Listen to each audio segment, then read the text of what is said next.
Dear students, good morning all of you. आप सभी का एक बार फिर से सर्वोदय पब्लिक स्कूल की ऑनलाइन क्लासेज में स्वागत है।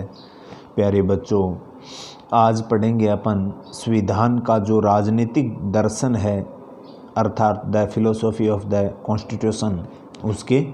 संबंध में। यानी कि अपने संविधान का जो राजनीतिक दर्शन है वो कैसा है।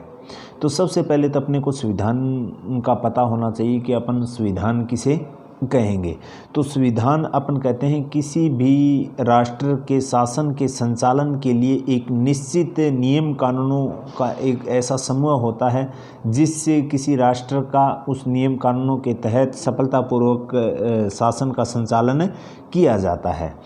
तो उसी के संदर्भ में आज देखेंगे अपन संविधान का जो राजनीतिक दर्शन है उसके बारे में। तो राजनीतिक दर्शन में सबसे पहले अपन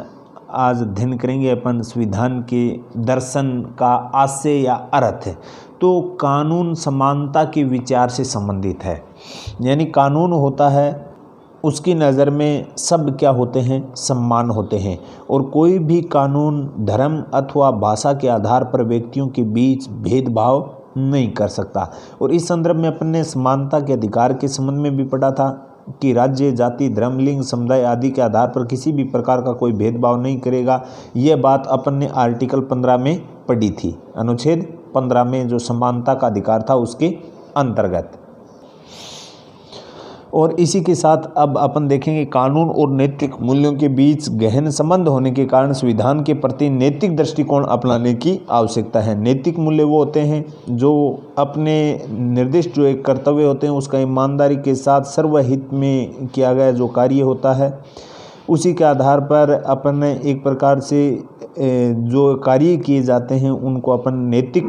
कार्यों की श्रेणी में रखते हैं। और नैतिकता के आधार पर किए गए कार्य होते हैं वो एक प्रकार से अपन कह सकते हैं कि एक सफलता का अपने लिए सूचक भी होते हैं। तो इसी संदर्भ में संविधान के जो प्रति राजनीतिक दर्शन की जो प्रमुख बातें हैं उनके बारे में अपन देखेंगे। तो सबसे पहले अपन बात करते हैं संविधान कुछ अवधारणाओं के आधार पर निर्मित होता है। यानी कुछ निश्चित अवधारणाएं होती हैं, उन्हीं के आधार पर अपने संविधान का निर्माण किया जाता है। जैसे अधिकार, नागरिकता अथवा लोकतंत्र। अधिकार जो फंडामेंटल राइट्स होते हैं मनुष्य के, जिसको अपन मूल अधिकार के नाम से भी जानते हैं, ऐसे किस प्रकार के अपने जो राष्ट्र होता है या अपन कह सकते हैं अपने देश के नागरिकों को अधिकार मिलने चाहिए, किस प्रकार से नागरिकता का प्रावधान किया गया है, ये अधिकार और नागरिकता के संबंध में अपन विस्तार से पढ़ चुके हैं। लोकतंत्र जो डेमोक्रेट शब्द से बना है, यानी डेमोक्रेसी यानी जनता का शासन। इब्राहिम लिंकन की पंक्ति आपको याद होगी जो आपको कई बार बता चुका हूँ कि जनता का, जनता के लिए, जनता द्वारा चलाया जाने वाला शासन ही कौन सा है, लोकतंत्र है। तो इन सब अवधारणाओं को मद्देनज़र रखते हुए अपने संविधान का निर्माण किया जाता है। और दूसरी जो महत्वपूर्ण बात आती है वो आती है कि जिन आदर्शों की बुनियाद पर संविधान निर्मित हुआ है उन पर हमारी गहरी पकड़ होनी चाहिए। यानी जो आदर्श, जिन आदर्शों को लेकर अपन संविधान का निर्माण करते हैं, ये सब की सब बातें जो एक प्रकार से जिनके आधार पर संविधान का निर्माण किया जाता है उन पे अपनी पकड़ है वो मजबूत होनी चाहिए, या उनके संबंध में जानकारी है वो अच्छी होनी चाहिए। और समाज और शासन व्यवस्था पूर्णतः पारदर्शी होना चाहिए। अपने समाज में और शासन और प्रशासन की जो व्यवस्था होती है, सत्ता का संचालन किस प्रकार से किया जा रहा है, किस प्रकार से होना चाहिए, कौन कौन से कार्य किस प्रकार से किए जा रहे हैं, इसमें पारदर्शिता होनी जरूरी है। पारदर्शिता का अर्थ हो गया एक प्रकार से इसमें एक प्रकार से सब लोगों के सामने होना चाहिए ताकि लोगों को पता चले कि ये कार्य सही हुआ है या गलत हुआ है। यानी पारदर्शिता होनी जरूरी है। किसी के साथ किसी भी प्रकार का कोई भेदभाव नहीं किया जाना चाहिए और सबके समक्ष समान रूप से कार्य किया जाना चाहिए। और सैद्धांतिक रूप से ये आदर्श हमारे सक्षम पूर्णतः एक प्रकार से स्पष्ट होने चाहिए। जो भी अपने सैद्धांतिक रूल्स होते हैं वो अपने जो एक जिन आदर्शों को लेकर अपन चल रहे हैं उसके सामने एक प्रकार से वो अपने पूरे के पूरे जो सैद्धांतिक रूप हैं वो सुस्पष्ट होने चाहिए। ये आदर्श कहाँ तक और क्यों उचित हैं भविष्य में इसमें कौन से सुधार संभव हैं, इन सब बातों को अपने को ध्यान में रखना चाहिए कि ये आदर्श अपन ने कहाँ से लिए हैं, इससे अपने को क्या प्रॉफिट है और ये आदर्श अपने लिए क्यों उचित हैं, क्यों इसको अपन ने अपनाया है, और अगर अपनाया है तो वर्तमान में इसकी क्या अहमियत है, भविष्य में इसमें बदलाव भी किया जा सकता है कि और बदलाव होगा तो वो किस प्रकार से किया जाएगा। जैसे संविधान संशोधन की बात इसके अंतर्गत आती है, यानी एक जो अपना संविधान होता है जिसके अकॉर्डिंग अपने प्रशासन का संचालन किया जाता है, तो उसी के आधार पर अपन कह सकते हैं कि एक प्रकार से उसमें आवश्यकता के अनुसार अपने संविधान में जो बदलाव किया जाता है वही इसी श्रेणी के अंतर्गत रखते हैं। क्योंकि अपन अच्छे से देखते हैं कि आज संविधान में बहुत से आदर्शों को चुनौती भी मिल रही है और जो आज की आवश्यकता के अनुरूप नहीं है उसमें अपने को बदलाव भी देखने को मिलते हैं। और अपने विशेषकर अगर अपन बात करते हैं भारतीय संविधान की, तो भारतीय संविधान के अंदर जो बदलाव की बात आती है वो अपने संविधान के आर्टिकल में बिल्कुल स्पष्ट दिया हुआ है, आर्टिकल 368 के अंदर। तो ये सब की सब बातें इसके अंतर्गत आती है और जो चुनौतियां मिल रही हैं उनके आधार पर अपन इन आदर्शों को विविध जो राजनीतिक क्षेत्र हैं उनके अंदर, विधायिका के अंदर राजनीतिक जो दल होते हैं जैसे कांग्रेस है, बीजेपी है और है, मीडिया आप सब जानते हैं, स्कूल है, विश्वविद्यालय है, इनमें विचार विमर्श होता रहता है और इन पर जो प्रश्न उठाए जाते हैं उन आदर्शों की व्याख्या अलग अलग ढंग से की भी जाती है। यानी कि जो आदर्श मानकर अपने अपने संविधान के अंदर समाहित किए लेकिन वर्तमान में उस पर किसी भी प्रकार की कोई अंगुली उठ रही है तो उस पर अपने राजनीतिक दलों के द्वारा, मीडिया के द्वारा जो डिबेट की जाती है, स्कूल में, विश्वविद्यालयों में इस पर विचार विमर्श किया जाता है और इस पर क्वेश्चन भी उठाए जाते हैं और उन क्वेश्चनों की जो व्याख्या है वो अलग अलग ढंग से प्रस्तुत भी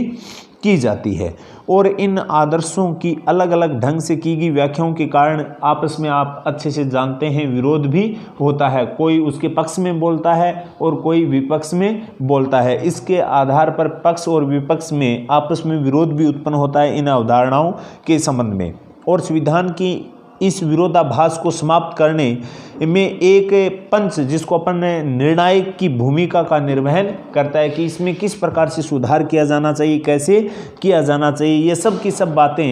एक जो ये एक विरोधाभास की स्थिति उत्पन्न होती है पक्ष और विपक्ष के अंदर इन आदर्शों को लेकर, उसको किस प्रकार से सुलझाया जाए, अपन कह सकते हैं उस समस्या का किस प्रकार से समाधान किया जाए, इन सब बातों को इसके अंदर अच्छे से देखते हैं।